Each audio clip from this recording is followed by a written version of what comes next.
What is there that you know you need to do, that you want to do this, but for some reason or another, you've been holding back?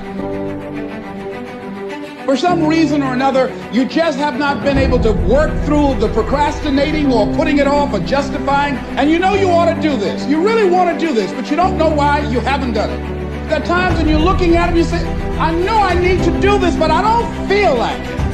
I don't want to do it. You'll know 1,000 people, at least over the course of your life. And they'll know 1,000 people each. And that puts you one person away from 1,000,000. 2 persons away from 1,000,000,000. And so that's how you're connected. And the things you do, they're like dropping a stone in a pond. The ripples move outward and they affect things in ways that you can't fully comprehend. And it means that the things that you do and that you don't do are far more important than you think. And so if you act that way, of course, the terror of realizing that is that it actually starts to matter what you do. And you might say, well, that's better than living a meaningless existence. It's better for it to matter. But I mean, if you really asked yourself, would you be so sure if you had the choice? I can live with no responsibility whatsoever. The price I pay is that nothing matters. Or I can reverse it and everything matters. But I have to take the responsibility that's associated with that. It's not so obvious to me that people would take the meaningful path. There's always going to be a reason to wait. There's always going to be a busy schedule. There's always going to be something unexpected that happens. It's always going to be that way. You have to fucking work through it. But a lot of you motherfuckers just don't want it. It's easy to fall into loving the idea of something, and it's hard to fall into the habits of action to actually achieve something. It's not about after the vacation or after this or after that. It's about right now. Now resolutions are the only thing that give results. And I found out that the same things can happen to 2 different people. One gets rich and one stays poor. Why is that? It's not what happens, it's what you do. 2 men wake up one morning, there's a rainstorm on. One of them looks out his window, sees the rainstorm, and he says, wow, what a storm. With weather like this, they can't expect you to go out and make sales. He stays home. Same morning, the other guy looks out his window, sees the same storm, says, wow, what a storm. But he says, you know what, with weather like this, what a great day to go out and make sales. Most everybody will probably be home, especially the sales.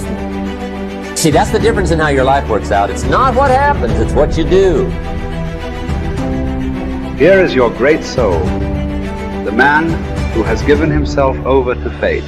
On the other hand, that man is a weakling and a degenerate who struggles and aligns the order of the universe and would rather reform the gods than reform himself. You will only get one shot at today. You have only 24 hours with which to take it. Then it is gone and lost forever. Will you fully and hit all of today? Will you call out, I've got this, and do your very best to be your very best to be your very best? What will you manage to make of today before it slips from your fingers and becomes the past? When someone asks you what you did yesterday, do you really want the answer to be nothing?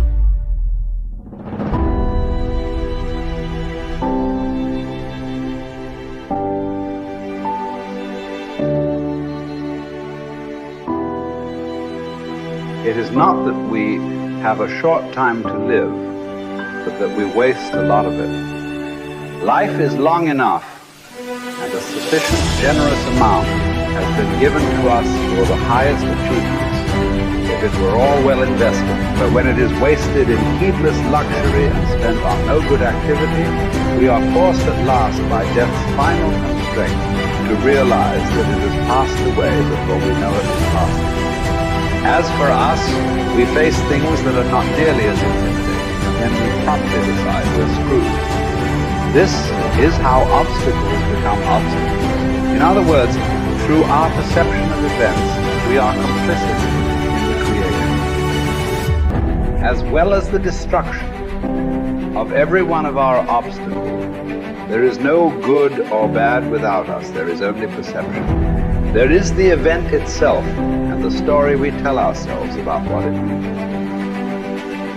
When you catch yourself procrastinating, forgive yourself. Step 1. The next time you catch yourself procrastinating, step 1, is forgive yourself. And there's a really profound reason why.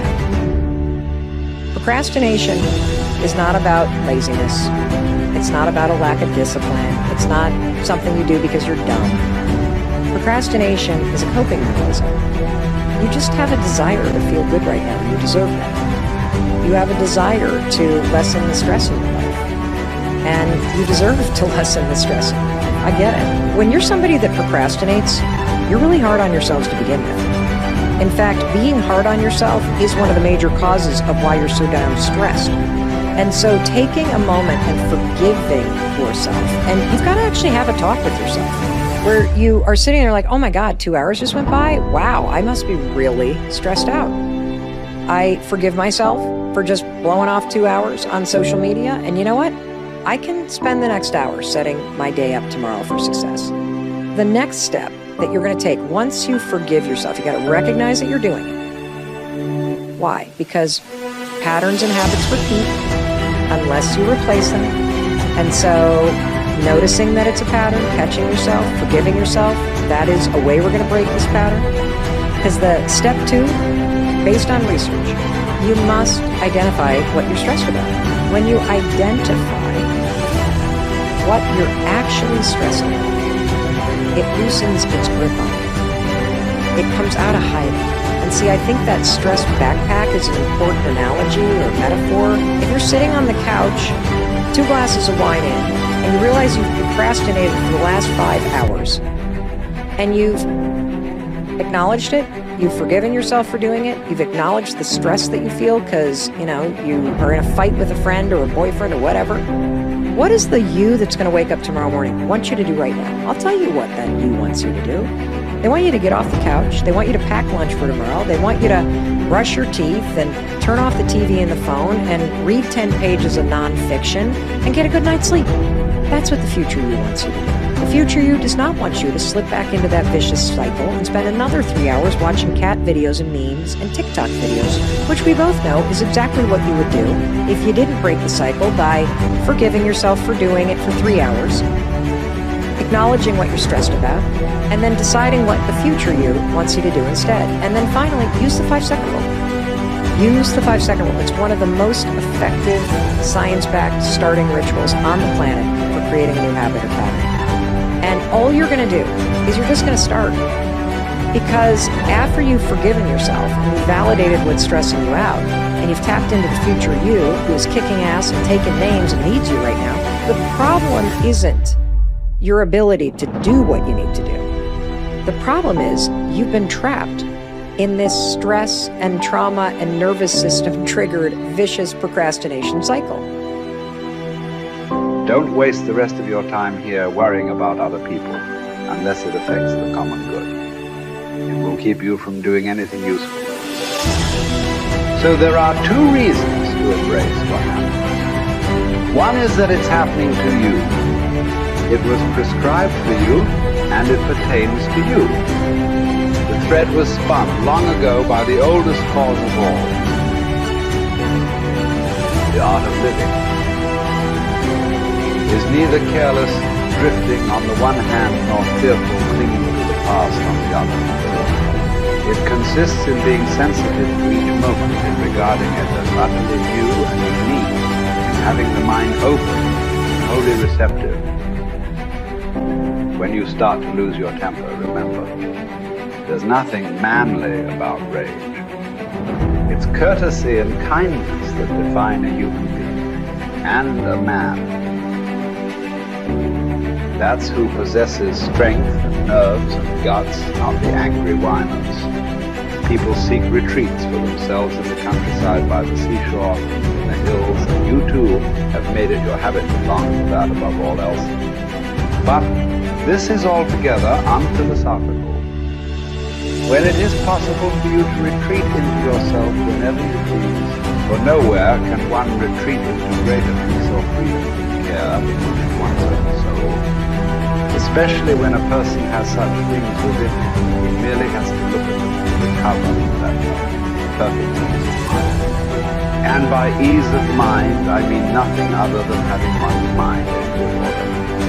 So constantly, Grant yourself this retreat and so renew yourself, but keep within you concise and basic precepts that will be enough at first encounter to cleanse you from all distress and to send you back without discontent to the life to which you will return.